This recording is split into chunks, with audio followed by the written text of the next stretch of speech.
I believe that with this is the background that got me to make these decisions. I'm aware that people are concerned about what they see as maybe the cost of this large government. But there's one or two things that I can say. The number of, for instance, amongst the deputy ministers, 42 out of the 50 are all parliamentarians. And in effect, converting them from parliamentarians into ministers, the marginal cost of that transformation is minimal in terms of its impact on the public exchequer. So, and overall, I believe of the 110 ministers of my government, some 65 to 70% are all from Parliament. So the burden on the public exchequer, which is a matter that is agitating some minds, may not necessarily be anywhere as acute as people think. When they think, oh, ministers, so already you have a certain image. But in fact, the ministers we're talking about are largely parliamentarians. Let me just finish. And then on top of it, at the end of the day, if our strategy for economic growth succeeds, and in a year, 2 years, 3 years down the road, we are seeing the expansion and the growth of the Ghanaian economy, more jobs are coming onto the market and being taken up by our young people. Our agriculture has begun to boom. We have taken already some important initiatives in that area. There's a stimulus package that we put on the road towards reviving our industrial sector. If these measures succeed in accelerating the rate of growth of our economy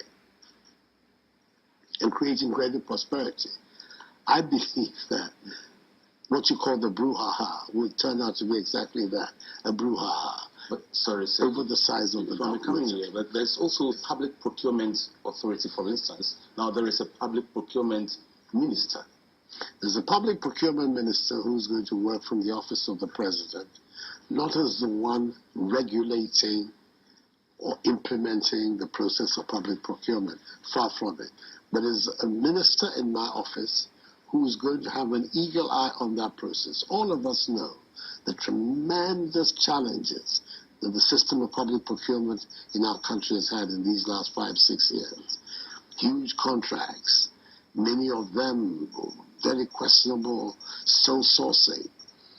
I wanted a minister here, somebody familiar with the process of public procurement, whose duty will be to keep me fully engaged all the time in what is going on, and therefore being able at any one stage to be able to alert me if she sees, because it's a he, it's a she sees that something has gone awry in that system. I think for the purposes of where we are now in Ghana, where we've gone through this traumatic experience over public procurement, it is necessary for us to focus on it as an area of special concern. And that is what the minister is coming to do. The minister is not coming to take over the work of the Public Procurement Authority. On the contrary, I was one of those who fashioned the law. And the whole idea of the law was, in fact, to keep the political element out of the process of public procurement. But at the end of the day, the law didn't achieve its purpose.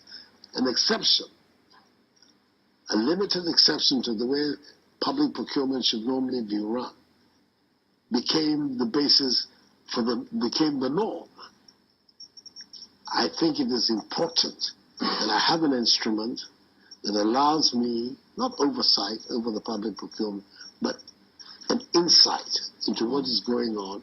Somebody who will be chasing and receiving the reports and finding out, both from the ministerial as well as the national central level, what exactly is going on. Because I'm determined, as much as possible, to ensure that competitive bidding and the teachings of the Public Procurement Act are upheld and are met.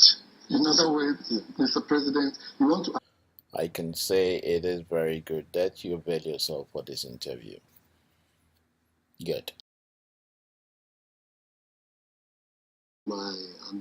Under my watch, that the Ghanaian economy picked up, and that again we started getting higher rates of growth of our economy that made it possible for the living standards of our people to improve, for employment to become more and more and more available to the young people of our country. Then it becomes, if you like, some sort of a golden age in the economic development of our country. It will give me the greatest sort of satisfaction to know that with the challenges that I inherited, that were on the ground when I came in, and by virtue of the collaborative work between me and this very, very good team that I put together, that we grew the Ghanaian economy again, and that Ghana became not just a model of democratic accountability on our continent, but also became a beacon of economic progress. That would be, for me, the icing on the cake. We're praying to God.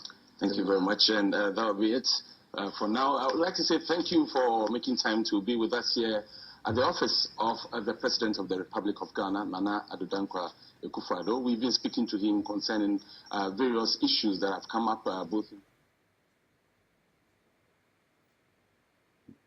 those questions, and this is where we draw the curtains. Your Excellency, thank you so very much for giving us this privilege of being the first set of journalists to get an interview from you. We're here with my colleague from the Daily Graphic, Kobi Asma. He's the political desk editor. My name is Abdul Momen, and Your Excellency, thank you very much. We'll see you again some other time in this very Well. This is YK on behalf of Cpag, Common Purpose Alliance Ghana. This is just the end of an interview that the President Nana Addo gave. And I'll say this is the right move, and the interview was encouraging.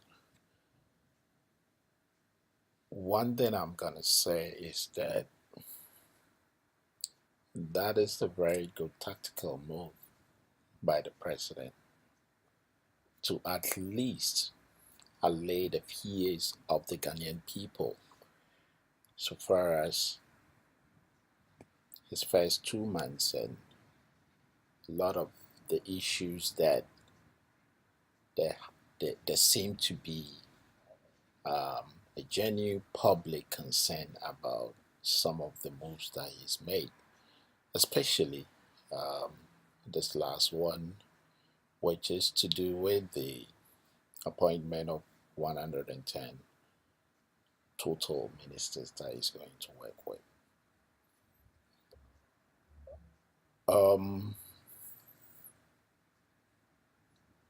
I think he tried to justify the appointments. I still don't subscribe to the number that he needs that much, but he is the one at the steering wheel, and he feels that he needs that kind of number to do the job. So I'll wish him well, and I believe that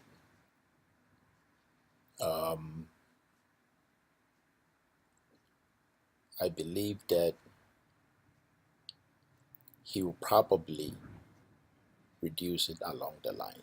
I believe so. I strongly believe that he will move some of the deputy ministers to do something else, or he'll reshuffle and reduce some of the deputy ministers. I think that is what he's going to do. Because seriously, he doesn't need that much. But it is an encouraging interview. He has said some very specific things that it's nice to hear from the president, that he insists that he's going to make sure that people he appoints do come in to do a job. They don't come in to make money. He's going to make sure that corruption is dealt with. So God bless our homeland, Ghana, and make it greater and stronger. God bless us all.